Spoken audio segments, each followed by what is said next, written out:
Welcome to the water table, where I'm on a quest to taste every sparkling water in the world, and today we're going to go to Costa Rica. We're going to try out Rainforest. Now, as it is with every one of my tastings, I tell three stories. I try to get the story of the water, its origin source, where does it come from? I try to get the story of the business or the brand, and then I want to get into the story of the taste of the water and what it's like, and maybe how you might want to consider it as well. So let's go ahead and dive into my notes. So on this one, the name is the location, comes from the rainforest. They don't get too creative with the title. They just call it Rainforest Artesian Water, and that already tells us quite a bit about it. The source, artesian spring water from the Campos Lapa Verde. This is in the northeast of Costa Rica. It's a cloud-covered mountain region, and the company has 164 hectares that are protected rainforests. They have 12 artesian springs on the property, but I don't think they use all of them. According to my notes, they currently only use 3 that are nearest the bottling plant, and that's what they're using right now. And these are artesian springs, meaning that there's no pump that's needed. The pressure is bringing this water up from the spring, and the TDS on this one, the total dissolved solids, where that tells you about the amount of minerality, this is incredibly low. So this is going to be a water without a really strong flavor. You're not going to get a strong minerality flavor to it. The sparkling part of it, we'll take a look at that carbonation here in a second. Why is it such a low TDS? Well, the key variable here is time and not rock type, because this is a place with a lot of precipitation, and the aquifer is getting filled, and the artesian spring is pushing that water back up. So it's not under the ground a really long time to collect those minerals.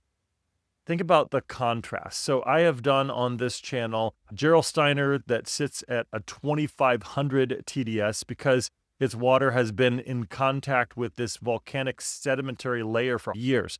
I've done Borjami, which comes from 8 to 10 kilometers underground, and there's all of that enormous pressure, and the minerals are finding their way into the water. Both are volcanic and heavy minerality, but the rainforest is the complete opposite.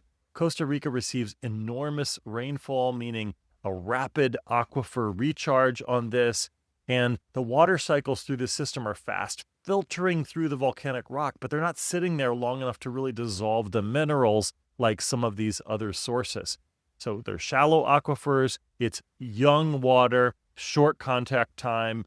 All of that results in a very low total dissolved solids. In fact, I'm expecting this to be one of the 3 or 4 lowest minerality waters that I have included on this channel so far. So what about the origin story of the business? I read a little bit about it, checked out the website, checked out some reviews, looked around for some different interviews, and here's what I've come with. Here's how the company describes themselves. We are a local company from Costa Rica, a small country with a rich biodiversity, no army, and the most friendly and happy people on the planet. So they're operating under Costa Rica's free trade zone regimen, and they also have a reforestation program that they're focused on, 160,000 trees that have been replanted. And it's the first Costa Rican company to export water to Singapore. And I think they have some kind of exclusive agreement there. This is a water that's received a number of different awards around sustainability, which is a priority for this particular company. And this is all packaged in aluminum, no plastic. Although I'm not sure, my understanding is that cans do have some kind of polymer inside, so it's not just all aluminum. I don't know enough about how they approach that with their particular can, but the graphics are printed directly on this, so there are no labels. And my understanding is this is done to make it as recyclable as possible. So let's take a look at the can itself. Let me read a little bit of this to you, and then we will taste it. It says Costa Rica Rainforest Artesian Water, Premium Sparkling Water. And then it gives a little bit of information on the back. Artesian water, again, designed and bottled at the source. It gives you www.rainforestwater.com to check out for more information. And then underneath the nutritional facts, it just has zeros all the way down the line. And it doesn't really say that much else on the can. I do like it when cans give a little bit more detailed information where it names the source a bit more specifically. But if you go to the website, you can find much more information. They're quite candid on their website.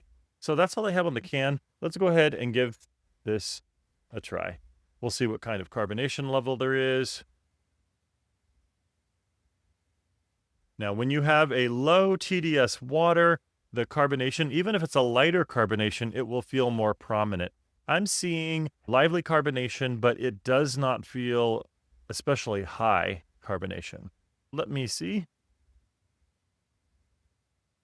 Pretty odorless, not a strong smell to this water.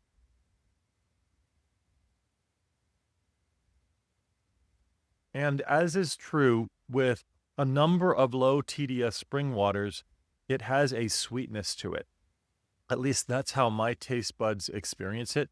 And the carbonation I would put in the medium to low level. That's how it feels to me. So it has a nice, sweet, refreshing, light taste to it. It's a nice water to enjoy on a hot summer evening or afternoon. It's the kind of water that I think a lot of people would enjoy.